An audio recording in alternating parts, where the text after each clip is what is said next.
কারণে আন্দোলন, এটা সবাই জানে, নতুন কিছু না। আর একটা কথা, ওরা যে জিনিসগুলো করছে যদি বন্ধ না হয়, আমরা এখনো পর্যন্ত শান্তিভাবে আছি। আর আমরা যদি রেগে যাই, ত্রিশূল ধরবো, তরোয়াল ধরবো আর রামের তীর ধরবো, তখন ওদের চোখ দিয়ে রক্ত ঝরে পড়বে, কেঁদে কুল করতে পারবে না। ওদের এমনিতে অনেক কিছু সর্বনাশ হয়েছে, আর যা সর্বনাশ হবে কোনো মানে অস্তিত্বতে থাকবে না।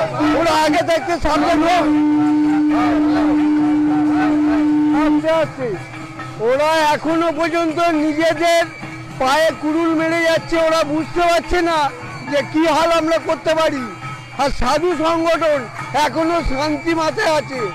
যেদিনকে শান্তি এই মানে মাথা গরম হয়ে যাবে আমাদের, ত্রিশূল তো ধরবো। আমরা শান্তি শৃঙ্খলা চাইছি। বাংলাদেশে হিন্দুদের উপরে অত্যাচার হচ্ছে, এখানেও হচ্ছে, তাও আমরা কিছু বলছি না। আমরা বারণ করছি যে তোমরা করো না। আমরা তো কিছু করছি না, না তোমাদের মসজিদ ভাঙছি, না তোমাদের কিছু করেছি। ওইখানে হিন্দুদেরকে মারছে কেন? ওইখানে হিন্দুদের মায়েদের বোনেদের উপরে অত্যাচার হচ্ছে। ওইখানে আজকে চিন্ময় বাবুকে আটকিয়ে রেখেছে কেন? কি করেছে? পাঠাক, ইন্ডিয়া পাঠিয়ে দিক, আমরা শাসন করব।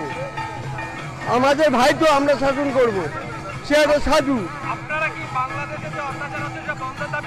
নিশ্চয় অত্যাচার হিন্দুদের উপরে করছে। কারণ কি?